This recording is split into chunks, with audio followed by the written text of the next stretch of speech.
This is Access Reality. I'm Ali Kadili. We have with us today Jatan Mehta, who is a space writer and enthusiast from India. So, Jatan, welcome. Hi, thank you. Thank you Great. for having me here. Great. Can you just tell me about yourself, exactly what you do and how you do it? Yeah, sure. So basically, I am a science writer, and I come from a science background, but in particular physics, and that is when I started learning more about space. So I got fascinated by it, and I enjoyed more than just learning about space. I enjoyed explaining people about it, and the discoveries and all the things that we have found across the universe in our solar system, etc. So that was really a very it's basically very rewarding to do that in certain ways. You feel good. So I primarily write articles on space exploration, on pretty much any topic within the domain. So I cover a large part of my articles are on the moon, for example, and then there are also articles on astrophysics and everything in between, pretty much. So, you do public speaking also for youth to talk to them about science, right? Is that right? Correct, correct. So for local popularization, I sometimes engage in going to schools and colleges and public events where the people want to hear a talk on something specific in space exploration or about space exploration itself. So sometimes they want to learn about what India is doing in the space exploration space and so on. So depending on the need, I sometimes engage in popularization, and in particular, I deal with kids a lot of the time. So basically, something like school students and college students, because they are usually the ones which are much more fascinated by space, and they have really good questions as well. So it's sort of it feels nice. Yeah. So, you said you had a background in physics. Did you study physics Yeah, yeah. in So university or? yeah. So I studied physics from a university in my city, which is Mumbai. So I did my master's in physics from here, and as a special subject, I studied astrophysics. All right, great. Yeah, so today we mainly wanted to talk to you about the Indian space program, or is it the Indian Space Research Organization? Correct, correct. So Indian Space Research Organization is the government organization responsible for space exploration activities in India, as a for as a formal government thing. But there are quite a few private space companies as well up and coming in the country. Okay, but most of the programs right now are still done by the Indian Space Research Organization, is that correct? Yeah. Yes, Yeah. thus far, yes. How long has it been in operation, do you know? I think quite a bit. So it started about in the 1970s, approximately around that time. I don't remember the exact date, but around that time. So it's been almost 50 years. So yeah. All right, and what what have been the milestones? What has it been mainly active in? Which area of space exploration or research? Oh, that's actually very interesting because when the Indian space program started, they had a very different motto and a vision driving it than how most other countries like the US, for example, started it. So the idea was one of the leading scientists who uh, was important in uh, starting the Indian Space Research Organization, Vikram Sarabhai. His idea was to use space technology to better life of people in the country.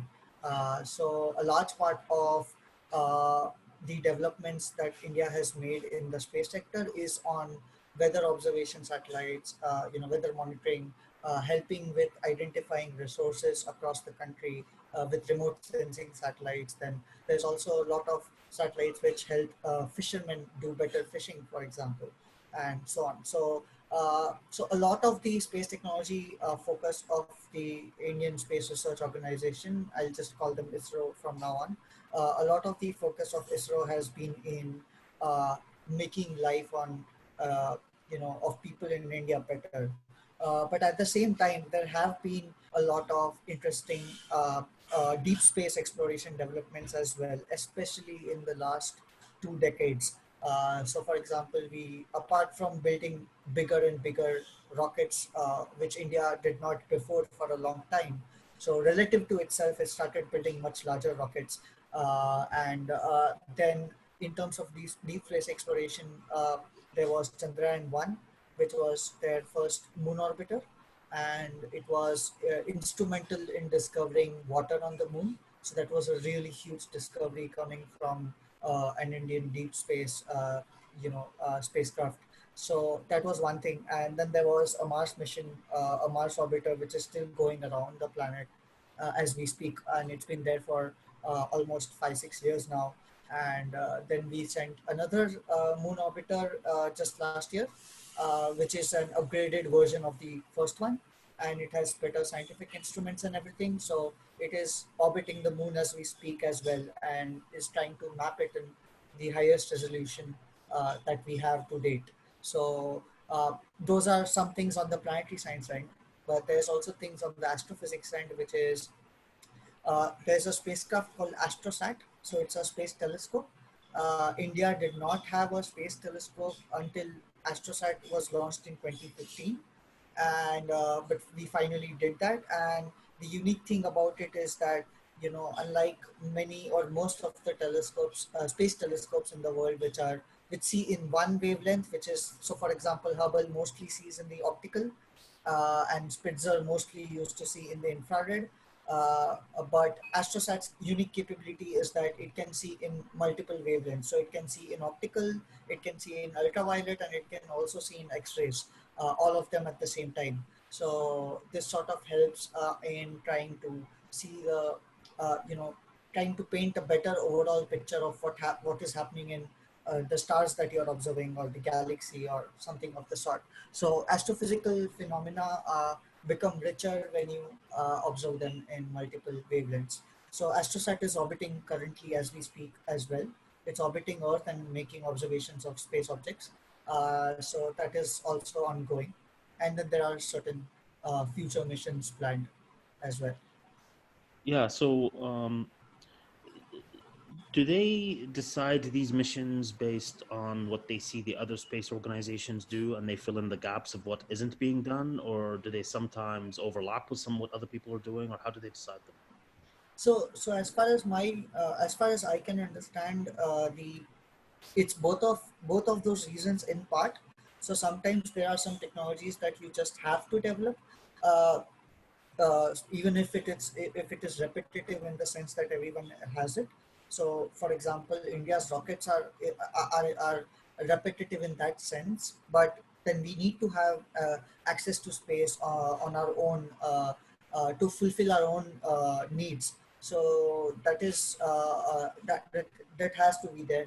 But at the same time, for a lot of planetary exploration, we do, as far as I can understand, we try to fill in the gaps. So, for example, Chandrayaan 1, if you see, apart from the fact that we needed to learn how to build a lunar orbiter, but apart from that, if you see the instrument set on Chandrayaan 1 and also Chandrayaan 2, what they do is deliberately try to identify and fill the gaps, scientific knowledge gaps that are there about the moon, and learn more about it. So, for example, there has not been a proper instrument to map the water on the moon so far, and obviously there have been many observations, but there have been no proper mapping instruments. So Chandrayaan 2 has one, so that you can map the water ice and contribute in our own way.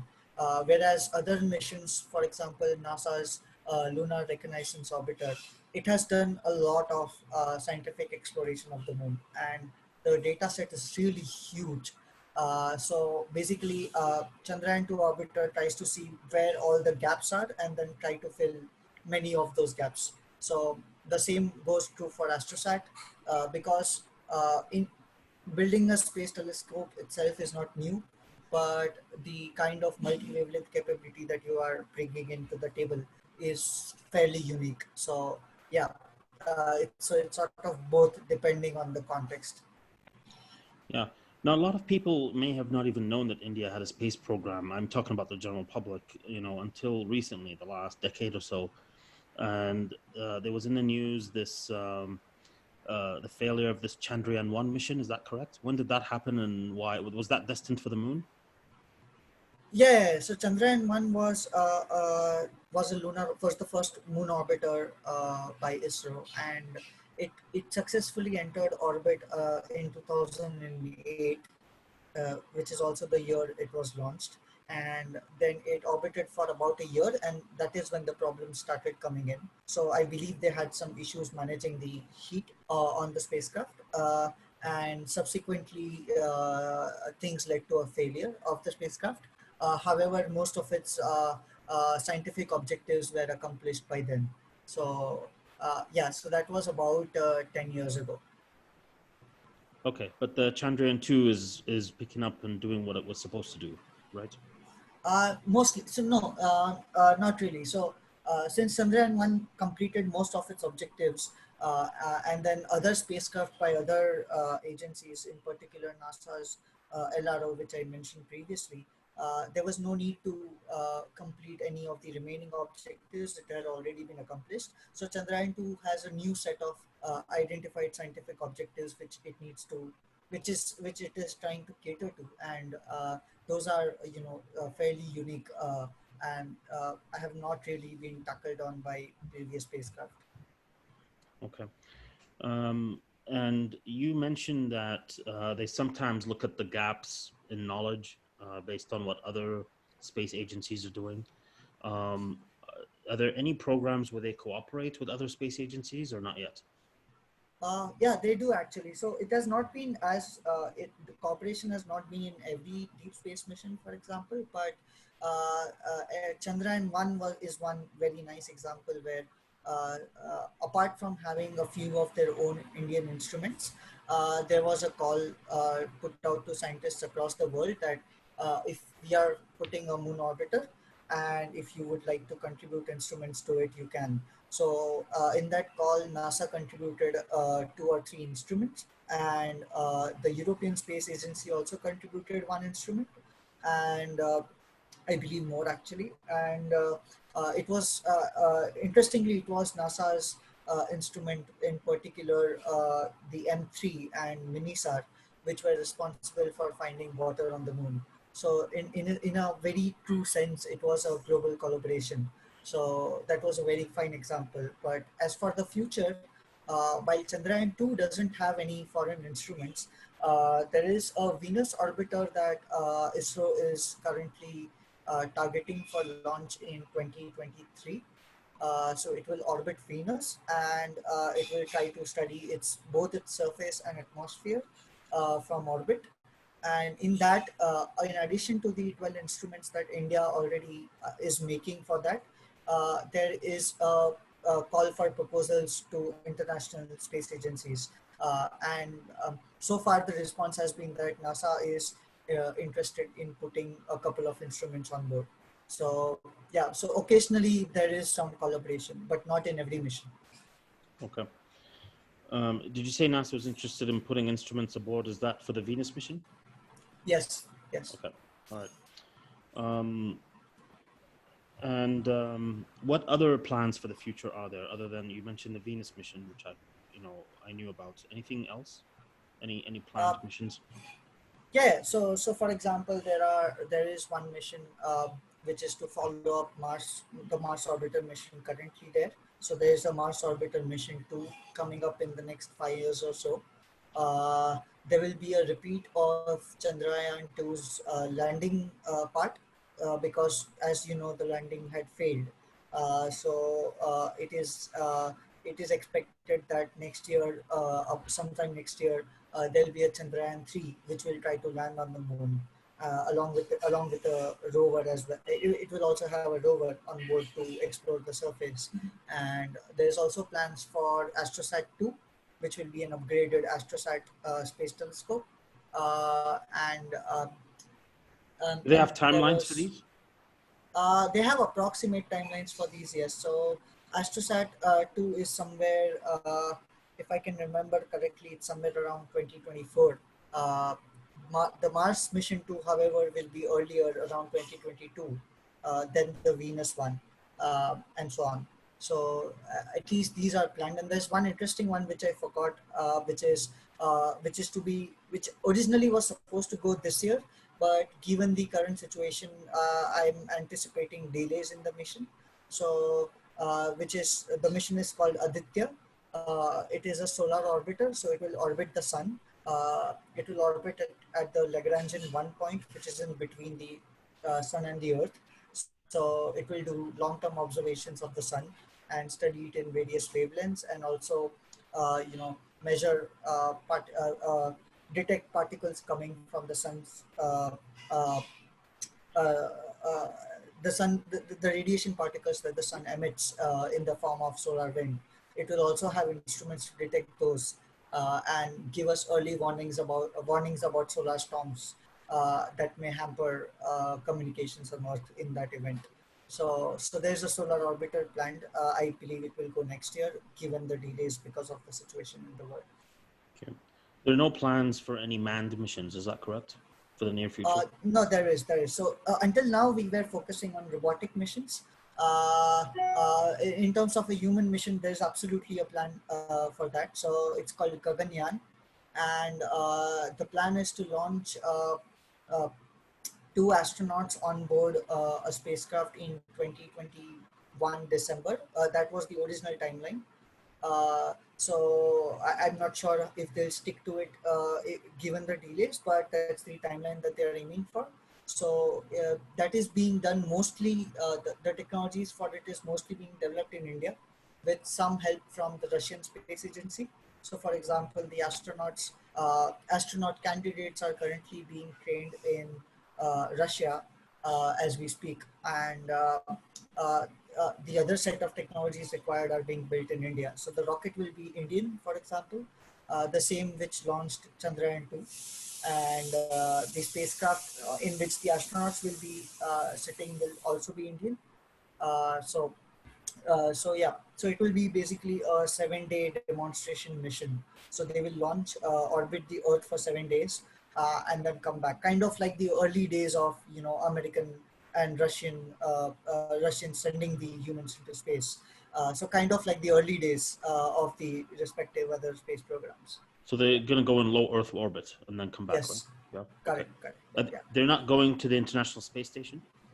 No. So as far as I know, and as far as has been reported in the media, there has been no plans for ISRO to collaborate with the other countries as far as the International Space Station is concerned.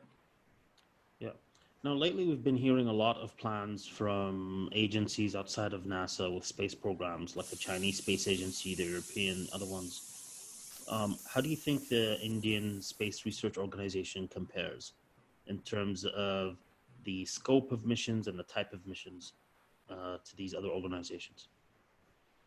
So definitely. So given the massive budgets that, for example, NASA, followed by the Chinese and followed by the Russian Space Agency have, India does not have as massive a budget for space exploration. So that certainly reflects in the scope of the missions.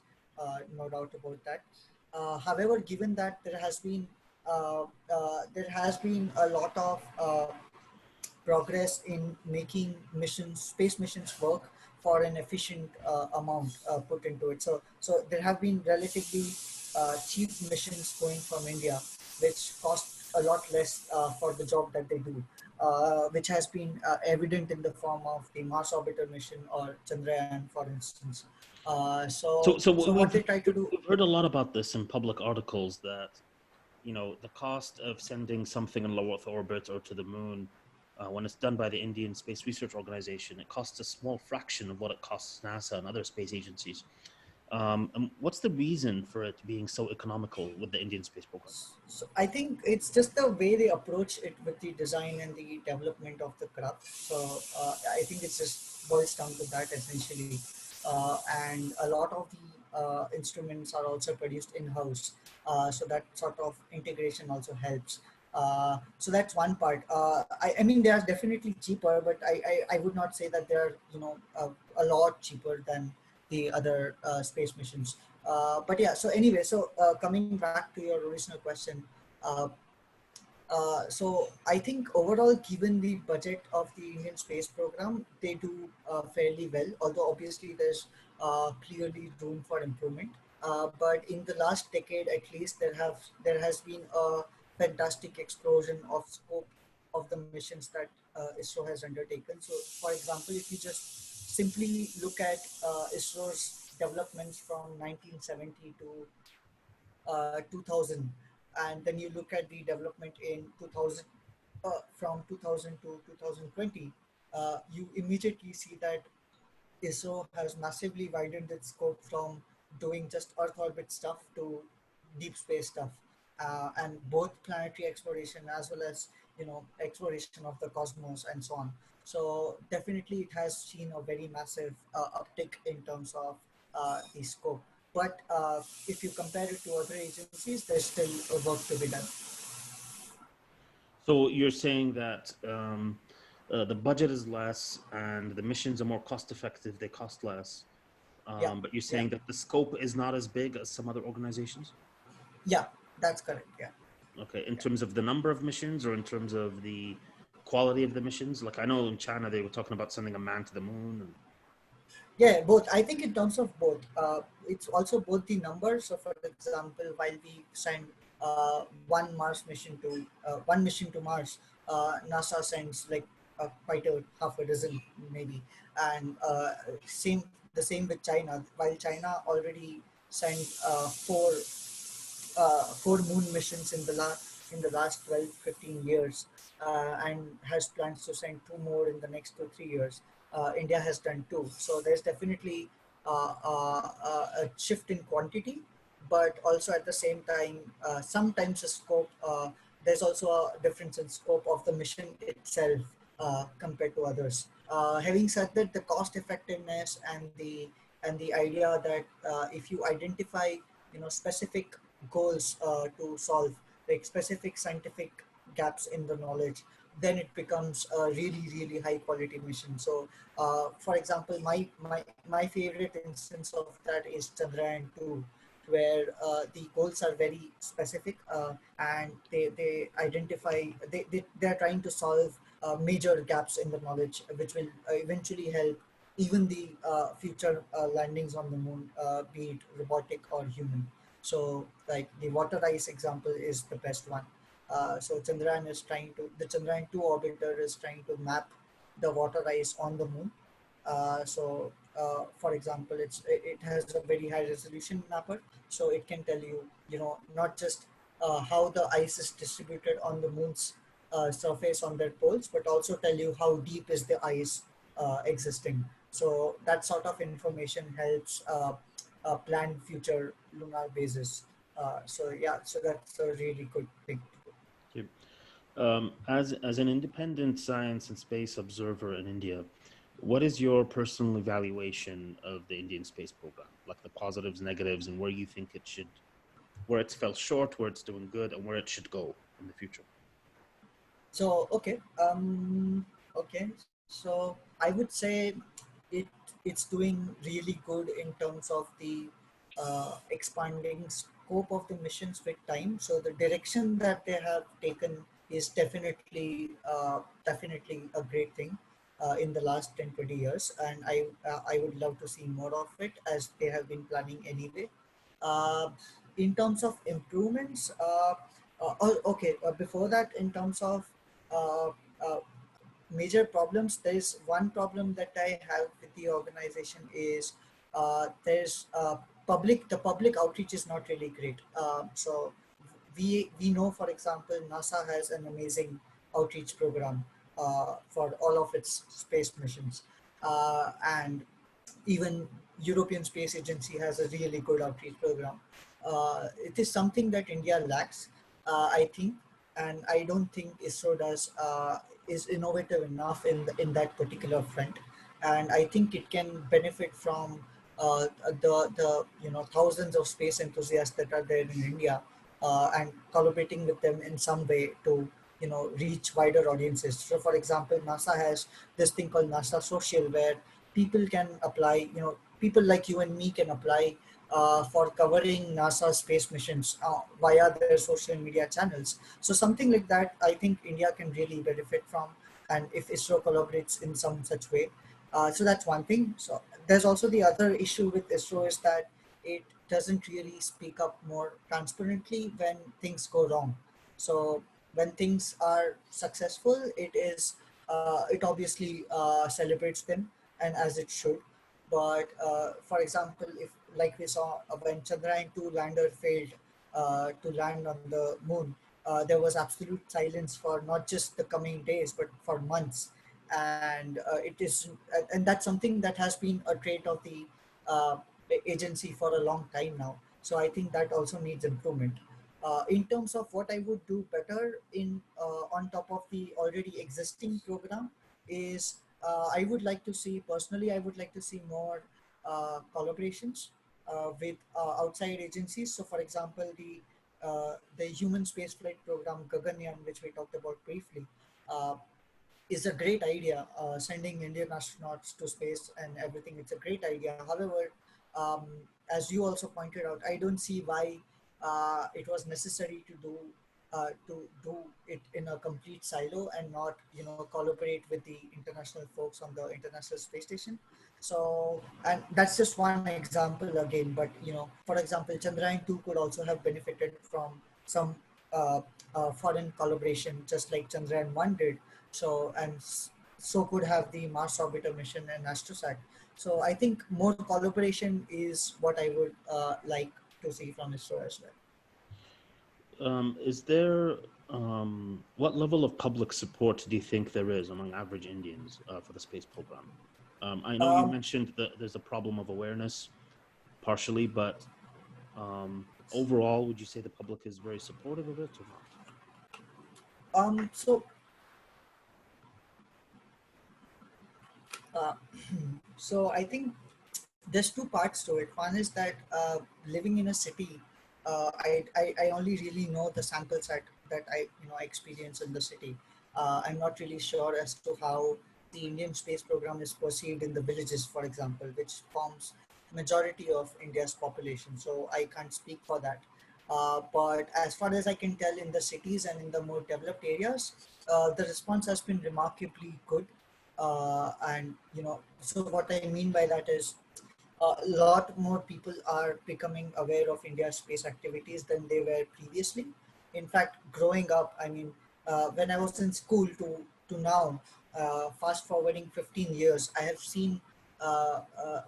myself seen people in my locality uh, knowing, being more aware about India's space missions, in particular the planetary exploration ones, than they were before. So there's certainly a growth in people becoming aware.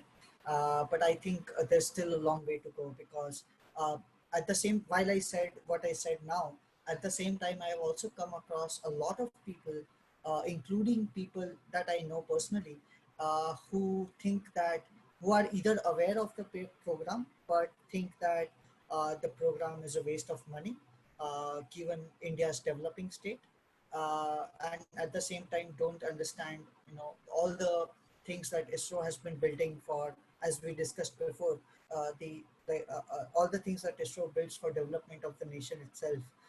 So if you look at ISRO's budget, for example, I believe I don't have the exact numbers, but from what I remember, about majority, like 70-80% of the budget, at least if not more, goes for development of the nation itself via Earth observation satellites.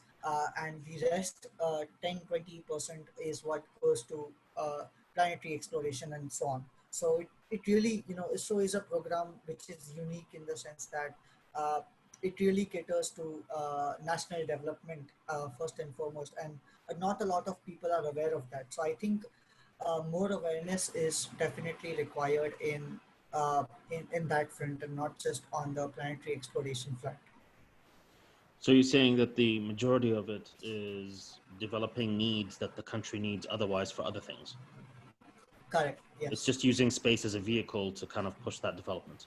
Yes. Yes. One great example of that is recently, a few years back there was a flood in the country, and the weather satellites were used to form the images from the weather satellites were used to form mitigation strategies and so on. So they were really that was really helpful.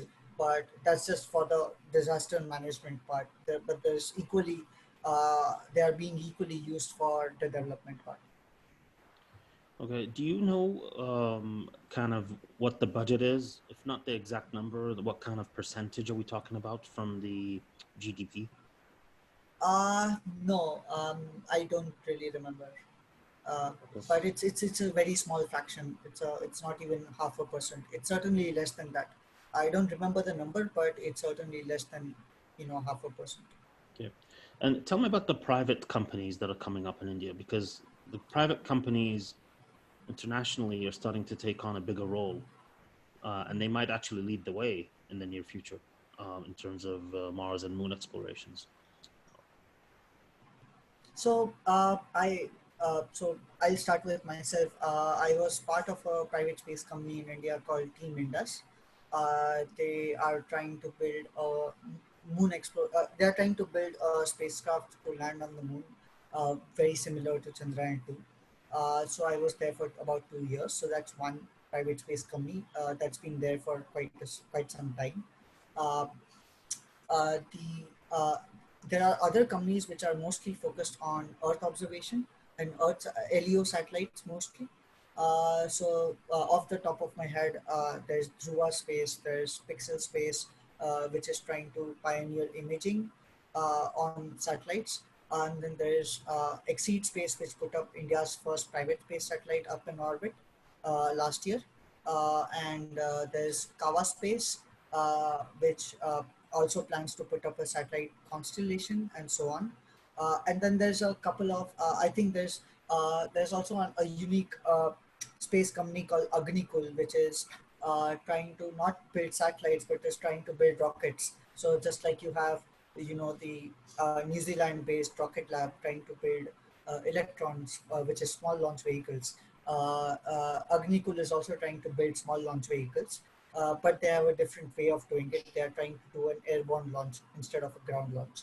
Uh, but uh, uh, uh, but despite that, so all of these companies are, uh, at least most of them are at a stage where they are developing the tech right now. So you will see more activity in the next 5 years than you will see now, as they mature their tech and actually come to you know um, doing the missions, with the exception of one or two. And how do they make money, these private companies? Is it by the government paying them to take things to space, or is that mainly how they do it? So I'm not aware actually, but from what I can tell is it's mostly investor money right now, because there's no since most of them don't have their missions up and running or their rockets up and running right now. They don't really have a way to make profit at the moment. But currently they are since they are building the tech primarily, so they are being funded by investors. That's what I know, and some of them may have contracts with some agencies, but I'm not really aware of the details. Okay. And from your own personal experience from public speaking and writing, what do you feel are the topics that are most interesting to the general public on space? Uh, okay. Oh, that's a difficult one. I'm not sure. So, uh, Like, do you okay. So, when you go to speak somewhere, let's say at a school, do they tell you kind of what topics to talk about, or do you pick the topics? Do you have a sense of what people it's a want to mix hear? of it's a mix of both. But in general, I think whenever you talk about planetary missions, where you have an actual tangible spacecraft that goes to destinations and returns images that people can connect to, those do very well. So if you, for example, take images of Mars, from any of the Mars missions, or the moon also for that matter, and Cassini's images of Saturn, then that really blows people's minds. And also, just showing them the pictures of rocket launches also really attracts them. But at the same time, there's a distinct group of people which are more interested in astronomy and astrophysics, so they are more interested in the large scale stuff. So that is when when you talk about some of the discoveries by Hubble Space Telescope, or even in India, when I talk about some of the discoveries by Astrosat, uh, that sort of connects with the public well. But since I've been public speaking in India, definitely without a doubt, when I speak on achievements of the Indian space program, it connects very easily because they are interested to know what their government is doing.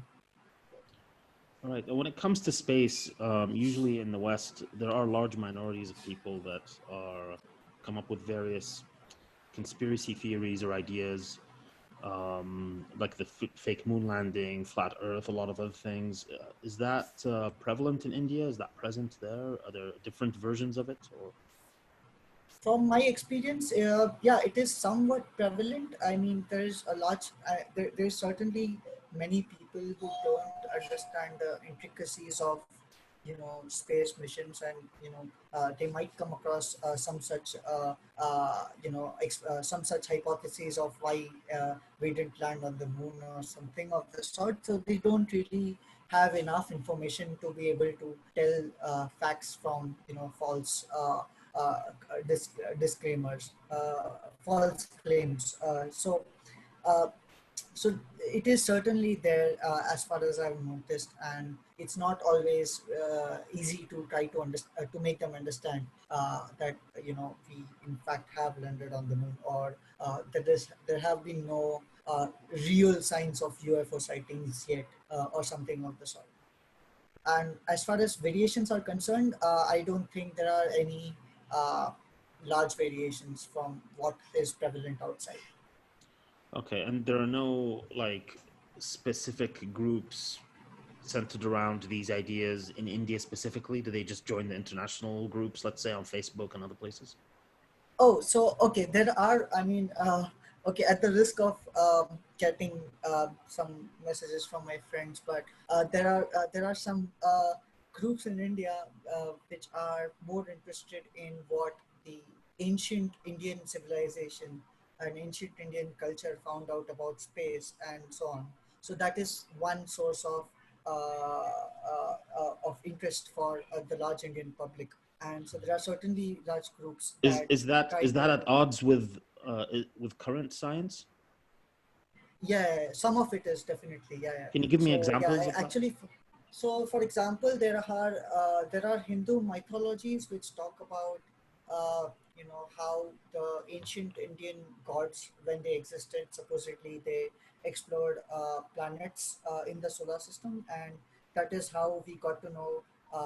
That was our primary knowledge source for understanding the movements of the heavenly bodies and so on, and they use that to justify a lot of the other sciences, so-called sciences in their scriptures, and so on and so forth. But there's also mentions of flat Earth in Indian mythology, for instance, and it's not really any different from the flat Earth hypotheses that others have, but there have been mentions of it. So yeah, there are certainly mentions of it, and there are some variations in the story depending on the which god is exploring the cosmos or something of the sort. But yeah, so there are people interested in space from that angle as well.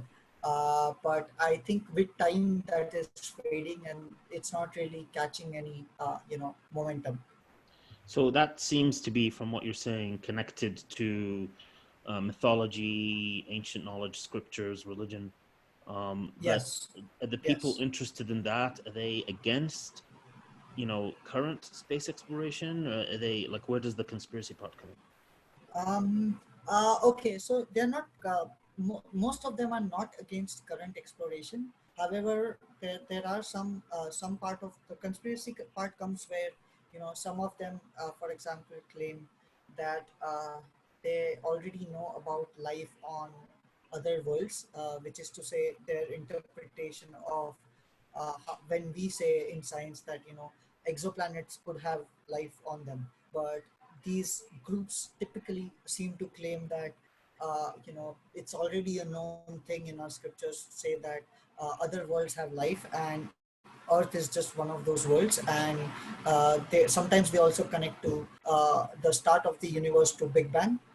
So they say that one part of Indian mythology says that time started some 15 billion odd years ago, and that is very similar to what the Big Bang says. So that's what they claim, that this a lot of this modern science is already been done done by is already in the ancient Indian scriptures, and you're not looking hard enough, is what they claim. But often the similarities are very superficial, and they don't, once you look into the details, there's nothing really significant about it. It's just that from what I can tell, it's just that their interpretation is only trying to bias them to it's basically a bias from what I can tell. uh, yeah. So do they tend to be? They're not necessarily then against modern space exploration. Do they tend to be actually more interested in it then? Does it have an opposite Okay, effect?